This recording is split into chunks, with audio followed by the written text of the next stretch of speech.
All right, so, for this deep dive, you guys sent in just a ton of incredible material on Lucknow. Yeah, it's quite a collection. It is, and obviously we did our own homework too, and Absolutely. and it just emerges as like such an interesting city, Yeah. It's on the Gomti River. It's the capital of Uttar Pradesh in India, and it's a city where its history Right. stretches back, to ancient times, but then comes right up to the present day. Yeah, it's a city that's seen a lot of history, but Right. also really, really been shaped by it. I mean, I think that's one of the things that comes through so clearly in the material you sent. Yeah, it wasn't just like a passive bystander, It Exactly. was right in the Right, the mix. thick of things. Yeah. Yeah, so that's what we want to do today is like unpack some of this. Yeah. Really look at the kind of most compelling insights. Yeah, the threads that make Lucknow unique. Right, Right. exactly. Because I mean, we've got everything here from ancient origins to, how it's negotiating its way in the modern world. Yeah, so let's just jump right in Let's dive to in. the ancient roots. Yeah. This is fascinating stuff, right? So there's a mention of the Suryavanshi dynasty Mhm. and this ancient region of Kosal. Yeah, well, that's where you start to get a sense of like how far back this goes. I I know. mean, we're talking like deep, deep history here. Yeah, and the traditional origin of the name, like how it evolved from Lakanapuri Right, yeah. to Lucknow. Even in the name itself, there's this like hint of its past. Yeah, Lakanapuri traditionally believed to have been named after Lakshmana, Lord Rama's brother, Right. from the epic Ramayana. And you can see how, like, over time, that name kind of morphed and shifted and eventually became Lucknow. It's like the name itself carries a story, right? Absolutely. And what I find really interesting is like how those early stories, those foundational myths, Yeah. can actually shape the identity of a place. Oh, I see what you mean. Even how people think about themselves in their city. Yeah. Yeah, that makes sense. It's like a seed that grows into something much bigger. Yeah, that's a good way to put it. So from these ancient links, then we kind of move into this medieval period. Right, we start to see like Lucknow's connection to some of these like bigger regional powers. Exactly. So first you have the Delhi Sultanate, which was, one of the early Muslim sultanates in India. Right.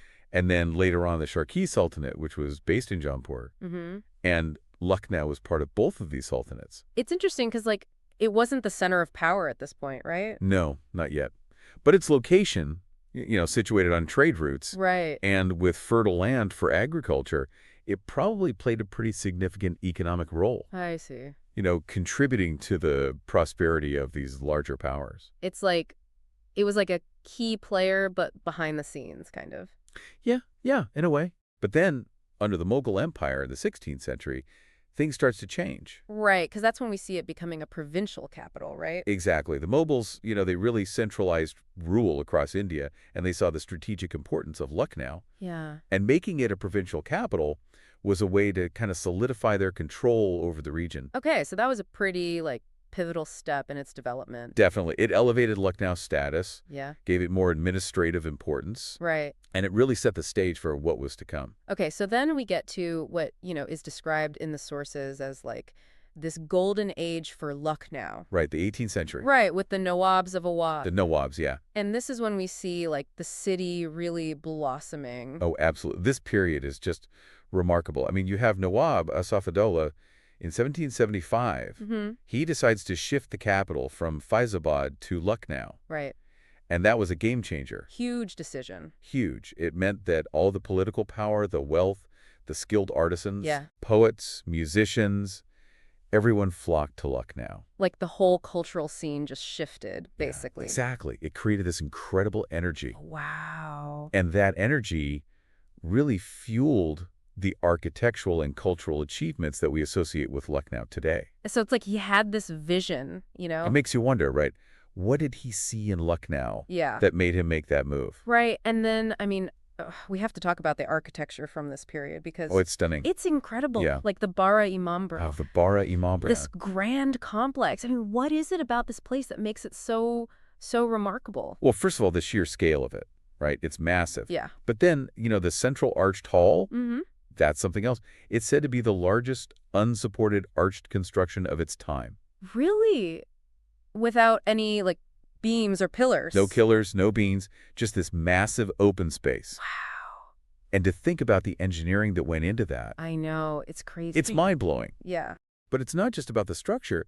It was also built as a famine relief project, Oh, wow. providing work for thousands of people. I didn't realize that. Yeah, so it's not just a display of architectural ambition, but also of, like, social responsibility. I mean, that adds a whole other layer to it. It does. And then, of course, you have the Bulbulaya, Right, the labyrinth. this intricate maze within the complex. It's like a giant puzzle. That's so cool. I would love to get lost in there. It's definitely an It's experience. like a famine relief project that turned into an architectural marvel. Exactly. And then there's the Rumi Darwaza.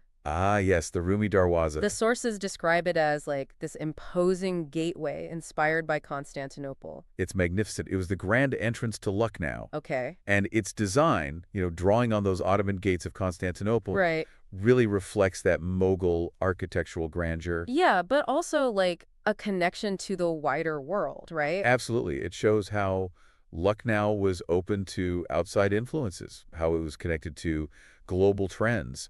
It's like a symbol of its aspirations. Yeah, its ambition Yeah. and the power and prestige of the Nawabs, it's more than just a gate, it's a statement. It's like we've arrived. Exactly. So this Nawabi era, it just sounded like, I mean, a period of like incredible cultural and architectural flourishing. It was golden age. But, the sources also detail the increasing presence of the British and eventually the colonial period. Right, and that's a whole other chapter in Lucknow's story. How did this shift in power, how did it impact the city? Well, as the Mughal Empire declined, it created this power vacuum. Yeah.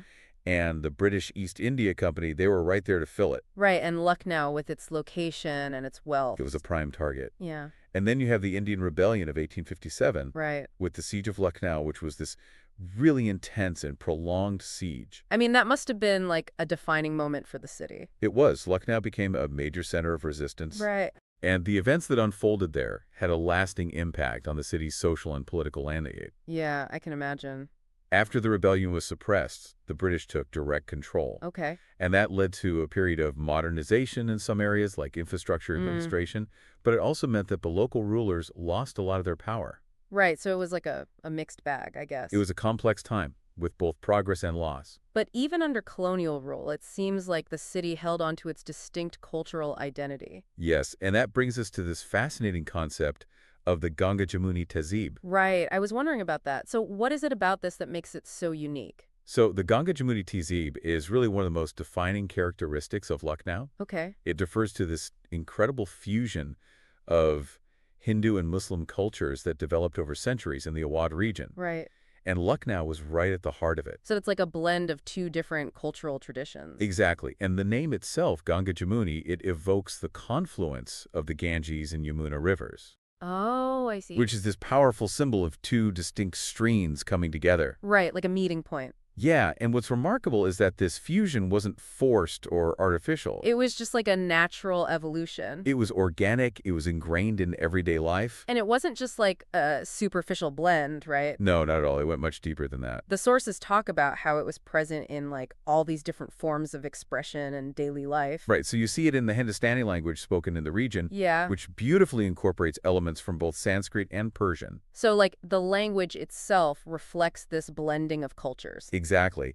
And then you have music, which saw this rich cross-pollination of styles, instruments, and forms. So like musical traditions from both sides were influencing each other? Yeah, they were feeding off of each other, creating something new. That's cool. And then there's dance, particularly Kathak, Right. which really flourished in Lucknow. It evolved with influences from both Hindu temple traditions and Persian courtly dance. So Kathak is like a perfect example of this Ganga Jamuni Tehzeeb. It's a beautiful embodiment of it. And then, of course, there's the food, Ah, yes, the food, Awadhi cuisine. with its kebabs and biryanis. Yeah, those are so good. So delicious.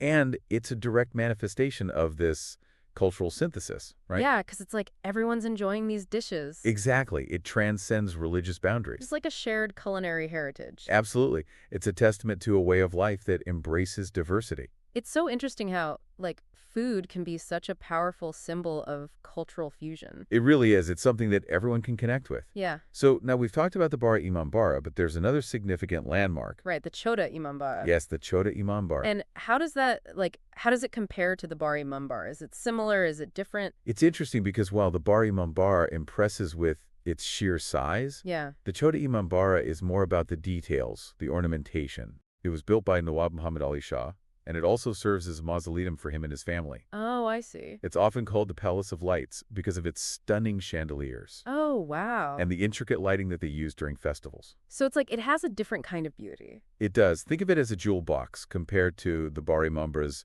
monumental presence. I like that. That's a good analogy. So both grand, but in different ways. Yeah, reflecting maybe the different personalities of the builders. Possibly. Right. Okay, so bringing things up to the present day. Yeah.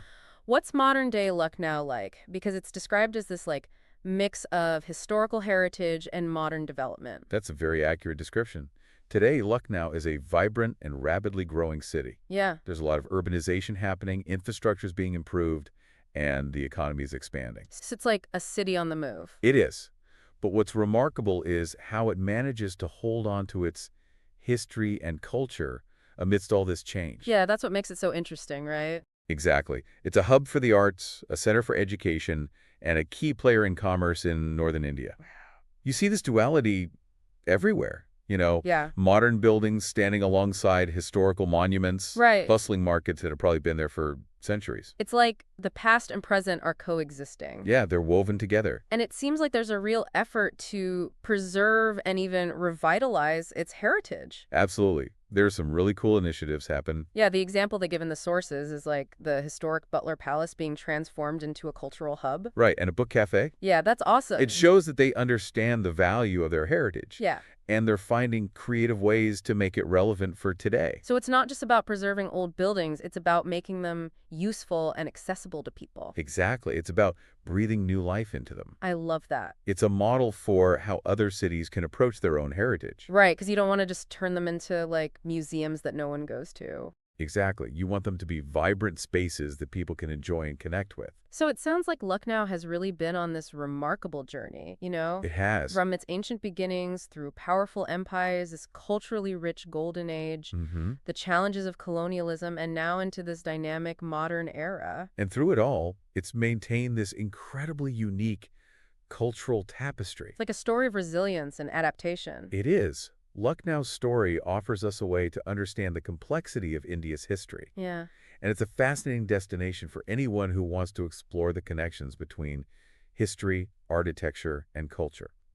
So, I mean, as we wrap up this deep dive into Lucknow, Yeah. we've really seen how the city has evolved over millennia, Thousands of years. absorbed all these different influences, and created something truly distinctive. In its own unique blend. Yeah, and that legacy continues to shape its identity today. And its future. Exactly. So this brings us to a final thought for you, the listener. hmm Think about how a city's cultural heart can not only survive, but thrive. Yeah. Through centuries of change, through shifts in power, through modernization. It's incredible. And using Lucknow as an example, hmm what aspects of its past do you think most strongly resonate in its present-day identity? It's a question that invites us to think about the power of history and culture in shaping the places we live. And how they can continue to inspire us. Absolutely. So yeah, thanks for joining us for this deep dive into Lucknow. Yeah, thanks for listening. And until next time, keep exploring. Keep digging. Keep diving deep. Yeah.